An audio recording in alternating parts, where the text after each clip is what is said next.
Hey, besties. Okay, today is a very special episode because I am interviewing the fabulous Deba Douglas.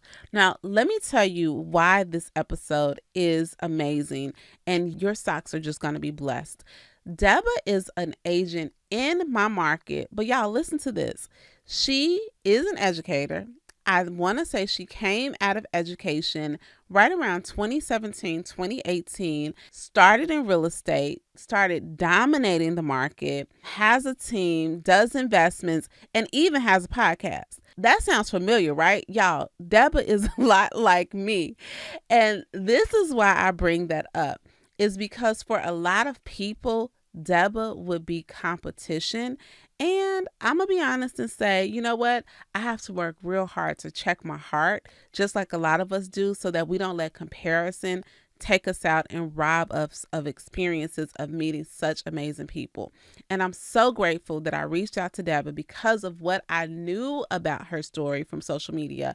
I knew that I had to let all of the real estate besties know all about it. So without further ado, y'all check out this amazing interview with Deba. Hey friends, I'm Rosemary Lewis, your homegirl, and I'm so excited that you are here. I do not care what it looks like on Instagram or HGTV. This whole being a realtor thing is not for the faint at heart.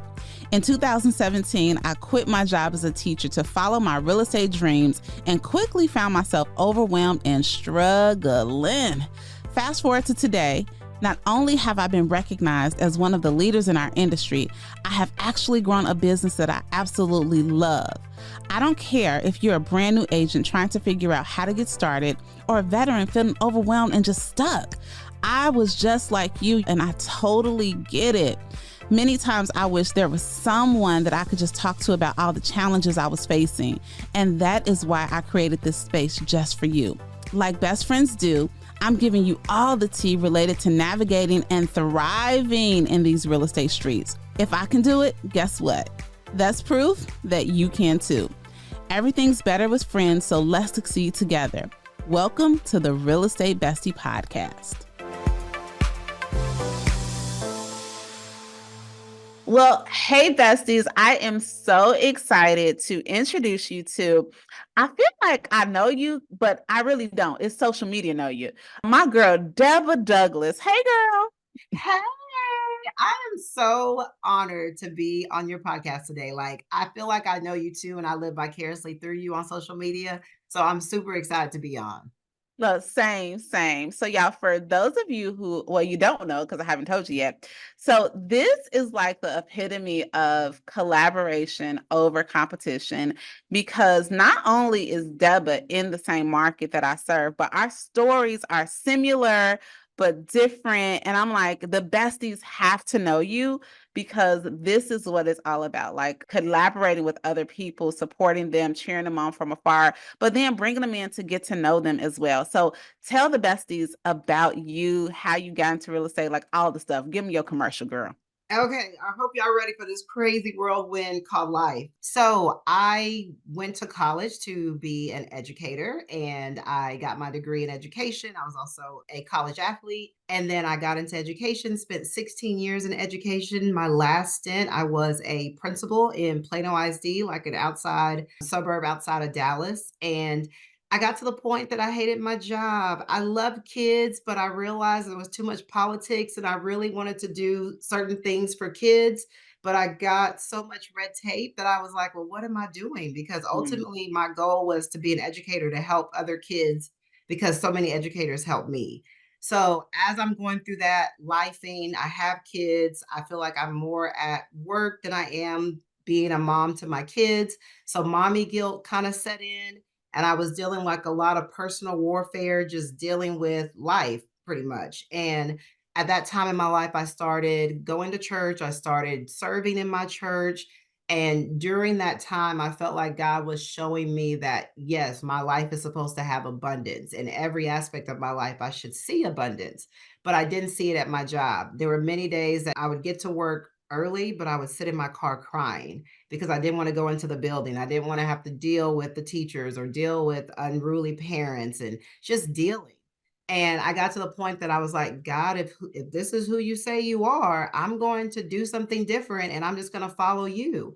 And I remember one Sunday morning, like any other Sunday morning, I was praising and worshiping, and I heard God say real estate.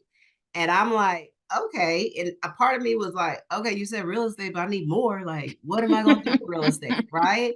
And at that time, my husband and I, we had just bought our first investment property that we bought. It was like an hour away from our house. It was a duplex, and we were making a little bit of cash flow. And I was like, hey, this is actually making sense. So when God says real estate, I'm like, okay, so I just go into real estate investing, or do I become a realtor? Like, what do I do? And I think at that point, I was like, let me become a realtor, because in my mind, I'm like, I'm just going to do rentals. That way I can make a little bit of money to kind of offset me leaving a six-figure job. And then I can just do a little bit. Because at that time, when I was like, God was saying, you need to switch and make changes, my husband and I started looking at our finances. We started making cutbacks. We started sacrificing things, because we were like, okay, if this happens, we are leaving behind, almost $100,000 job. How are you going to be able to offset that if Yeah. you're a two home income? And so we started cutting back. I love a good leather purse, but I had to let them leather purses go. I had to stop getting my hair done. I had to stop getting my nails done. I kind of had to prove to myself that I was of value without all these things. So it Oh, go through like a roller coaster of like, okay, what is Deba without all of these things? I'm still a person that loves God, and I yeah. just focus on God. And I think that was the sacrifice that I had to make to show God, show my husband, show everybody around me that I was serious about not liking where I'm at, and I'm willing to make the changes and the choices to be somewhere else. And so I did that for like 2 years. So I've Okay, heard I God gotta tell me stop you all right this. there. Okay. I gotta stop you right there because listen, y'all, I knew we were friends from the internet. Like you have just upgraded to first cousin here. Because what you just said on so many levels, like I was gonna stop you when you talked about crying in the car, going into work, because I know that there are so many people who understand that feeling, right? And it's not just because I don't like I know that I'm called to do something else and this is literally breaking me, but how brave was it of you to actually do something about it? Yeah. Right? Because I think that my husband and I always talk about this. Like, there's something that we have noticed about people when you get to like your 30s is that we just kind of, well, we didn't, but you didn't, and our besties haven't. But it's common to see people settling Yeah. knowing they got 50 more. I mean, if we lucky, we got 50, 60 more years to live. Yeah. So you're settling in your 30s. But the part that I really need to point out is you were willing to sacrifice, these luxuries that you have become used to in order to actually get your dream. Now you got to go back there and just tell me, like, was that a push and pull, or have you always been that type of person? Like, what did that look like in real time? That was hard for me, because unfortunately for my lifestyle and what people look at on the outside, they look at my husband and I, they look at us like we made it, even with the jobs that we already had. Yeah. So for me to like do that, and people started to see the difference, and like Deb was doing her own hair. I do not know how to do hair at all. So it was looking a hot mess for a while. Yeah. Deb's not getting her nails done. You don't see Deborah talking about a new purse or going to the mall and buying stuff. And so that was something that I had to deal publicly, but internally I was dealing with some stuff of like, Yeah. well, who am I? Like, what am I called to do? But that just made me get closer to God and made him start showing up in my life, because I think I was having those things as idols, and I was Mm, putting those things in place instead of just trusting God. And it got to the point that I had to post it on my monitor in my office at the time, that it was like, I trust God even though I don't understand. I don't mm. like where I'm at, but I know that He's calling me for more. I don't know what it's going to look like, but I'm just trusting even though I can't see it. And my faith was stronger then than it was ever apparent. And I think the hardest thing was telling my friends that when we were like, let's go out to eat. Nah, I can't go, guys. I'm sorry. I'll catch you on the next one. And that's you have to be honest with yourself. And that's Yeah. the hardest thing. Girl, I love that on so many fronts because I talk to besties all the time, particularly in the season you're in where they're dual career. But it's that I always refer to that meme. I don't know if you've ever seen it, where that little girl is holding that little teddy bear and she's holding it so tight, but Jesus has the bigger teddy bear in behind. And what you're saying is so true. Like sometimes we're holding on to these things that God blessed you with your principal job, right? It Yeah. was a great thing, but when he was shifting you, are you going to be willing to let that go, even the things I've blessed you with, Yeah. in order to receive the greater thing? And even when you talked about being in church, same situation. I was at church on a Sunday morning and I was opposite because I actually like I had there were seasons where I hated my teaching job, but I Yeah. was since moving to Texas, I love the job, I love the people, but it was time for me to do something different. And I was in church and our pastor was preaching the subject in Genesis when God told Abraham to sacrifice Isaac. So Yeah. similar to what you're saying, right? Yeah. These things that I've given you, are you willing to lay it on the altar for what I'm telling you to do? And Abraham obeyed immediately. And in that moment, my pastor was preaching on obedience, and I heard God say, "Go help." Yeah. And he didn't say real estate, but I knew what it meant because my husband was in the real estate space. So very similar. So I just love that you shared Wow. that because there is a bestie that's holding on to that little teddy bear. And listen, you let your little teddy bear now, y'all. And I'm gonna let you know, sis purse game is not lacking. Yeah. At all, like at all. And I mean, it's I mean, at all, like more than I could ever imagine, for real. Okay, so I don't want to fast forward us, but okay, so you let's continue the story. So you were in that season. So how long did that last, and what did you do in real estate? Like, what did that look like, and when was this? Like, give us a timestamp. Yes, so I decided so we were thinking and trying to figure this out maybe back in 2016. And it wasn't until 2018 that I was like, okay, I'm ready to do this. And what was so interesting is it was at the beginning of the school year, so August, maybe the beginning of August. School hadn't started quite yet. And my husband and I, we were going on a trip to Jamaica for our 10-year anniversary, wedding anniversary. Okay. And I never take off during the school year because I'm like, I got all this stuff, I'm gonna do it. But I was like, you know what? I'm gonna take off. They'll figure it out. They'll figure it Yeah. out. Like I'll plan ahead. They'll all figure it out. And the week before we were leaving, there was an opportunity for me to interview for another principal job. So I was like, let me interview. Maybe I just need to change my location. That's Yeah. always in my mind. Like, let's not change the whole setup. Let's just change the location. So I Right. go through the interview process, and I remember the night prepping for the interview, and I was like, I don't want to do this. I do not. There's nothing in my bone that I want to do this. So then I interview, and then they're like, okay, we're ready for you to go to the next round. And I'm like, well, I'm taking a trip tomorrow, so I can't. And they were like, well, is there any way you can push it back? Like in so many words, telling me that this is kind of your job if you just make some other sacrifices. I Yeah. was like, nah, I'm going to Jamaica. I'll see y'all later. Like I'm done. And so then when we were in Jamaica, I was having the best time of my life. I wasn't thinking about work. And then when I got back, I couldn't see myself finishing the school year. That was Mm. the first red flag for me that I was like, I can't even see myself in December. I couldn't even see myself like what it would look like as a principal in December. All I just kept seeing was just blanket, like just a yeah, like a blanket canvas. And then October rolled around and I was like, I don't want to go back. At that time, my dad had just had his second stroke and I was with Mm. him in the hospital and I was telling him about like my struggles with work and for him, like me being a principal was like the biggest title and the Yeah. best bragging rights. You know, I'm in a Nigerian household, so they just brag about titles. And I told him, like, I don't want to do this anymore. Samson is kind of my husband. He was okay with me deciding to walk away. And my dad was like, you know what? You don't want to be in the situation I'm in right now where my whole right side is gone. I can't do anything for myself anymore. Your mom has to do so much. And he said, you only live once. Education is going to be there. So you go do whatever God keeps pulling at you to go do. Ah. In that moment, I went to work on a Friday in October, and on Monday, I told him I wasn't coming back.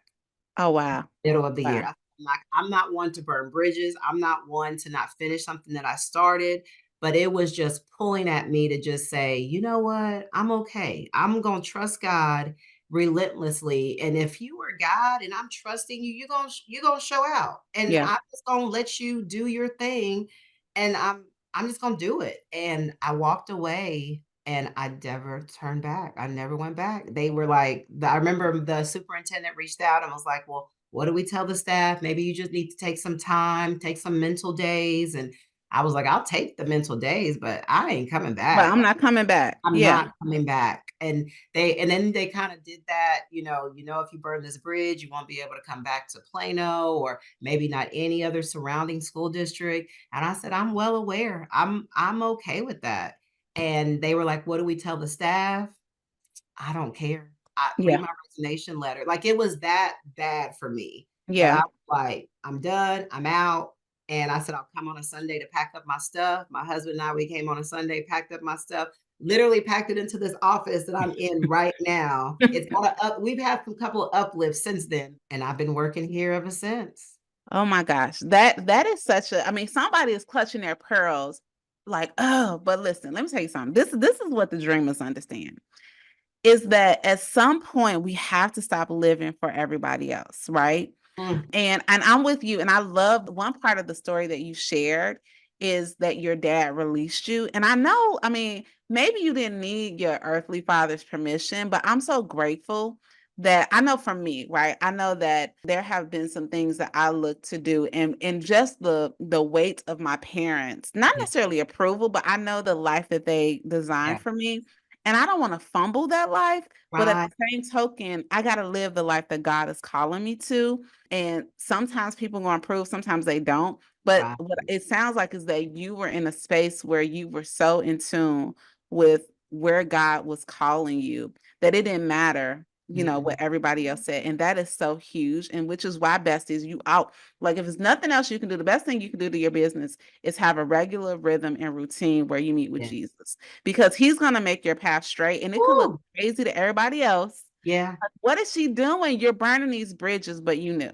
Yeah, and it was scary in the moment. There were many moments, like, as I'm doing these, like, I'm talking about it so fluidly, but Right. while it was going on, there were moments like, "Deba, do you even know what you're doing? Like, do you even know anything about real estate?" And during that time, I had just passed my real estate exam.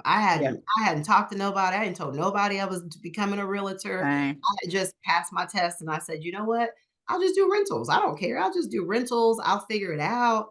And I remember after my dad was like, "You just do it," I went and told my mom, and my mom didn't talk to me for like 2 weeks because she was like, "You Mhm. just gonna walk away from, like, the career that you created, and you've moved up so quickly." And my sister kinda told me, "Well, you just not gonna have a job? Like, you gonna have Samson depend on, like, everything to do everything in the house?" I'm Yeah. like, "Yeah, we've talked about it." And I think for him, I have to give a huge shout out for him.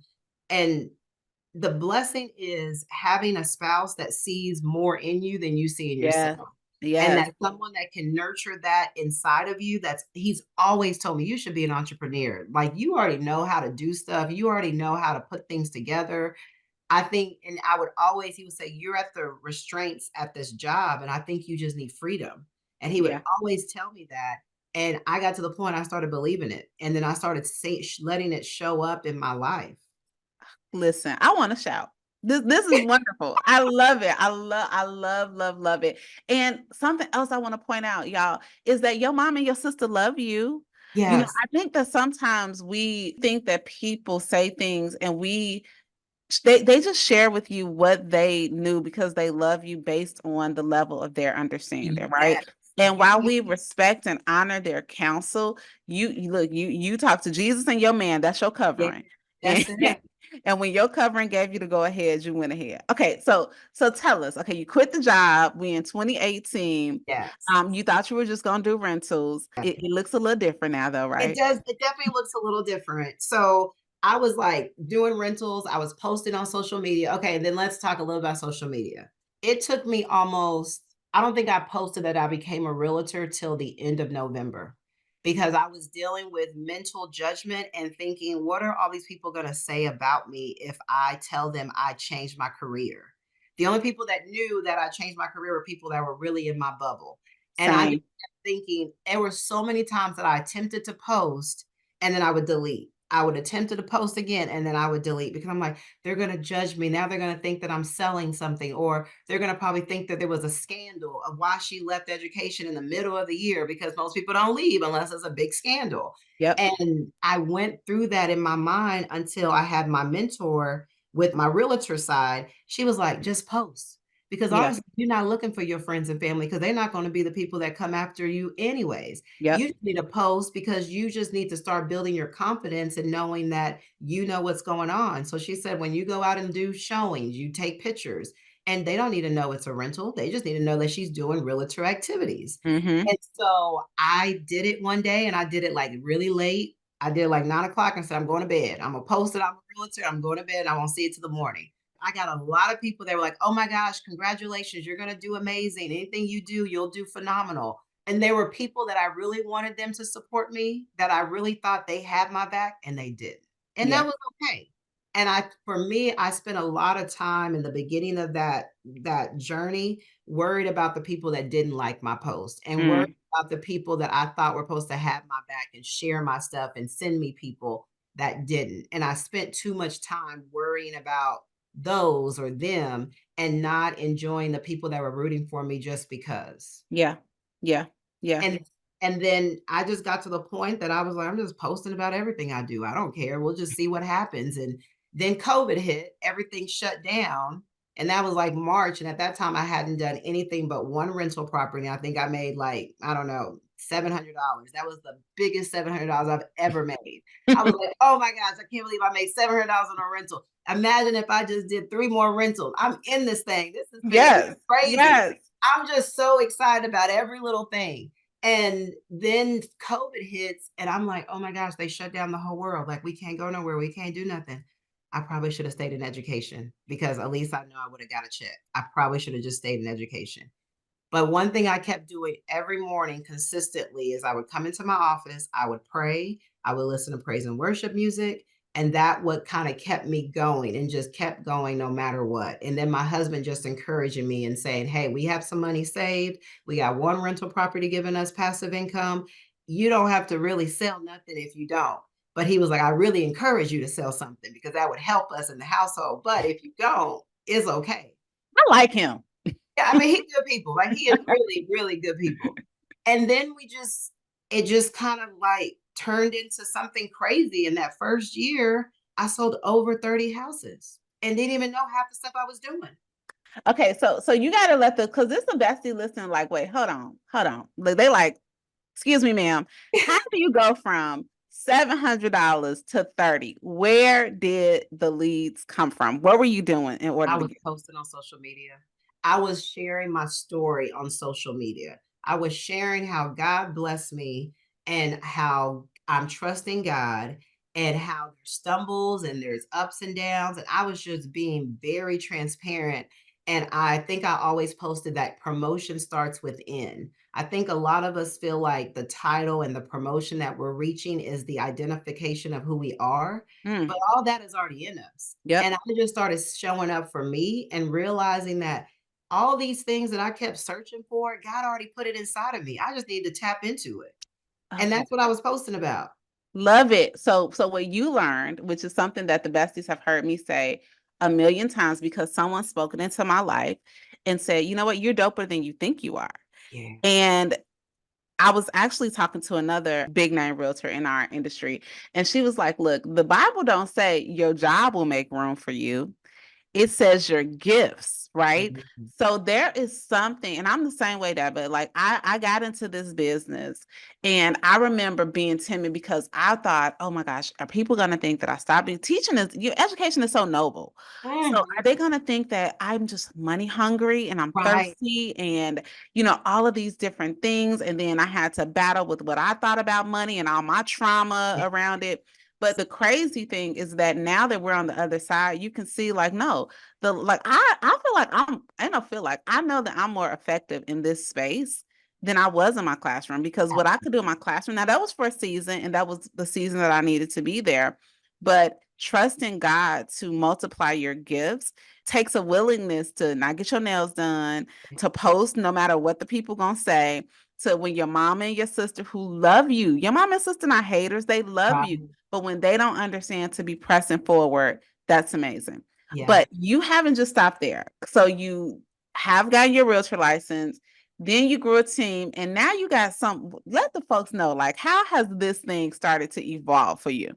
Yeah, so the same time I was selling all these houses, my ultimate goal of getting into real estate was to create my own rental portfolio and flip some houses here and there to build capital. So fast forward to now, 2024, we have over 30 plus rental properties that I personally manage. We have flipped over, I mean, I don't know, 30 plus houses, if not more. Last year, I think we flipped like 4 houses, and I'm already on track to flip like 5 already.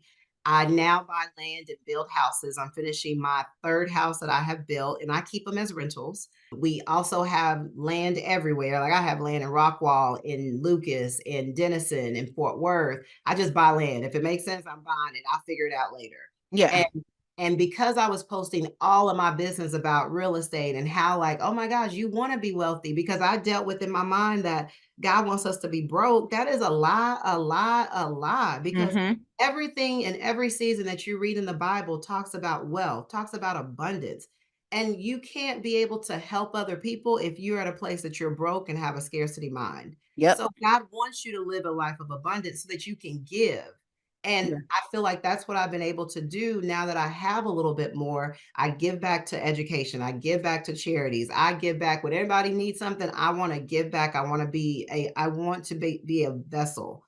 Even Yeah. my rental properties, most of my rentals, I put people that are homeless that were living in shelters and say, hey, you stay here. And we have a program that we do with them that we teach them how to be able to live in a house and take care of the household. And that's been a blessing.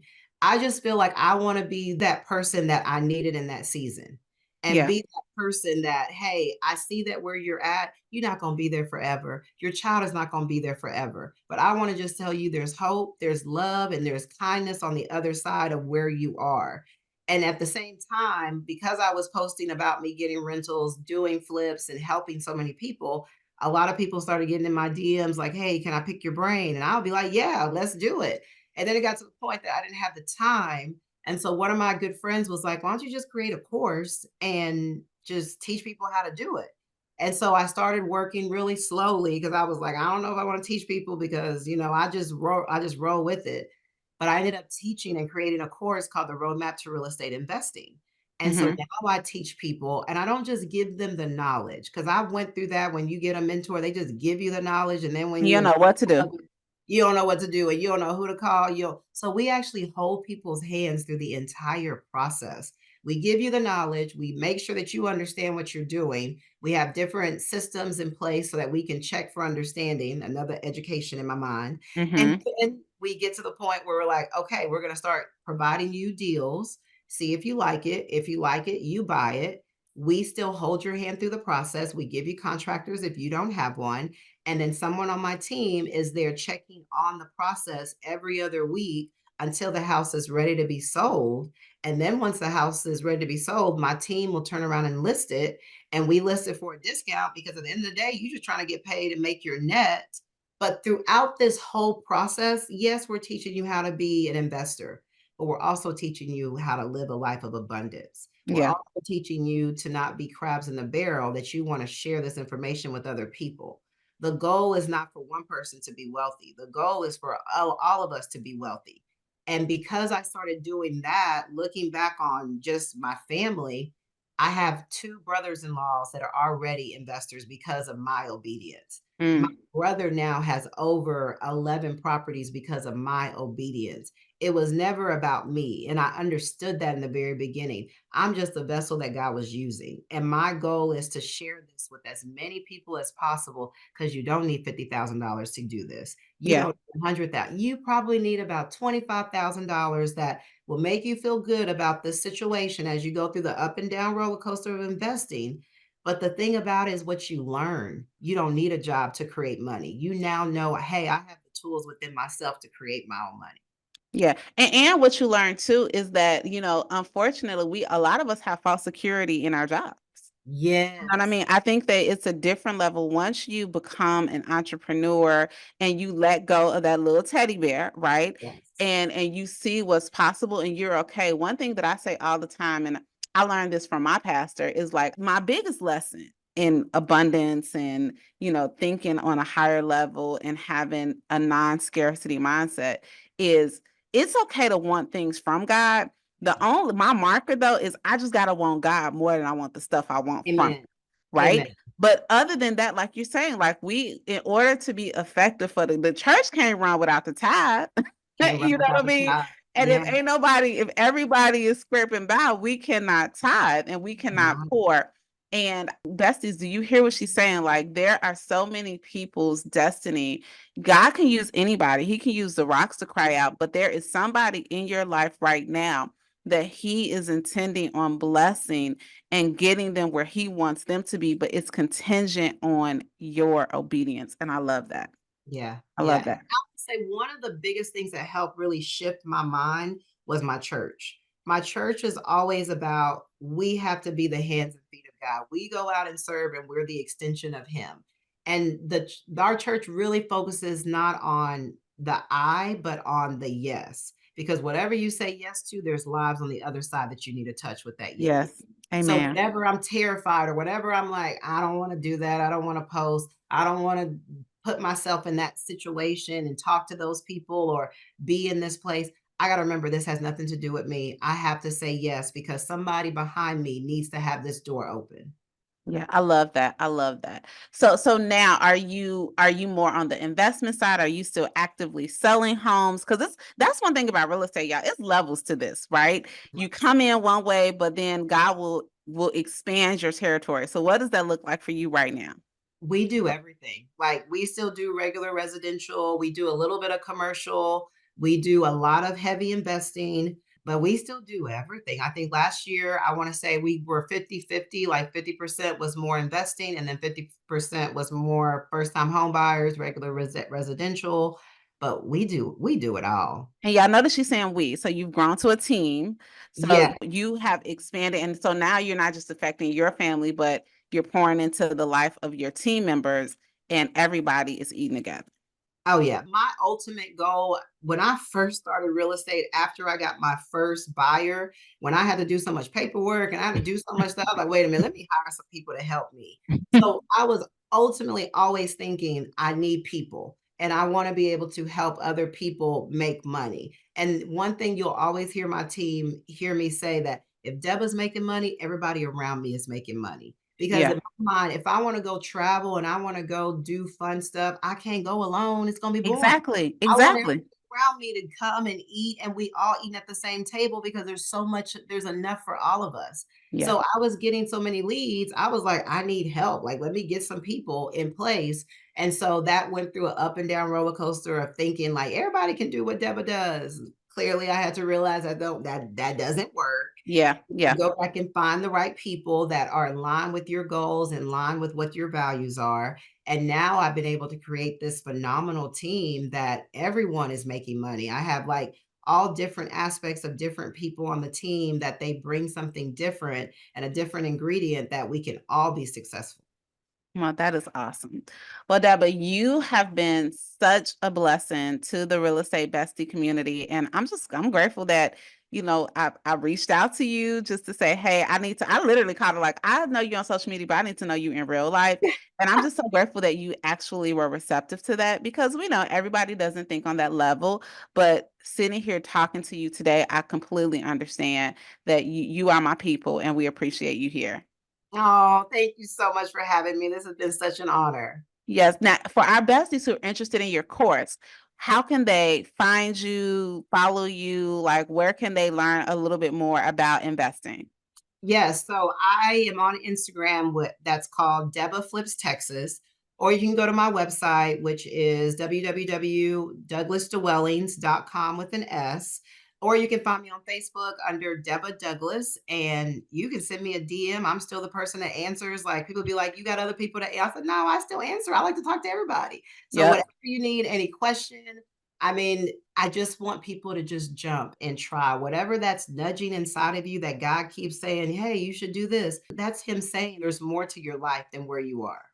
Oh, I love it. I love it. Well, thank you, friend, for being a part of the podcast. We appreciate you. Besties, I told you it was awesome. And I am just like, can you believe how her story evolved? And I am so motivated, and I know that you are motivated as well. If you are interested in taking Deba's class, head on over to rosemarylewis.com/Deba. Deba. Again, rosemarylewis.com/Deba. And you can learn all about how you too can become an investor and do some of the major things that Deba is doing. If you enjoyed this episode and you have a real life bestie that you think it would resonate with, y'all, do me a favor. Go ahead and hit that share button, because you know what? We are better together. Make sure you share the podcast, and I appreciate your reviews. I appreciate you giving me 5 stars more than you know. I'll talk to you next week.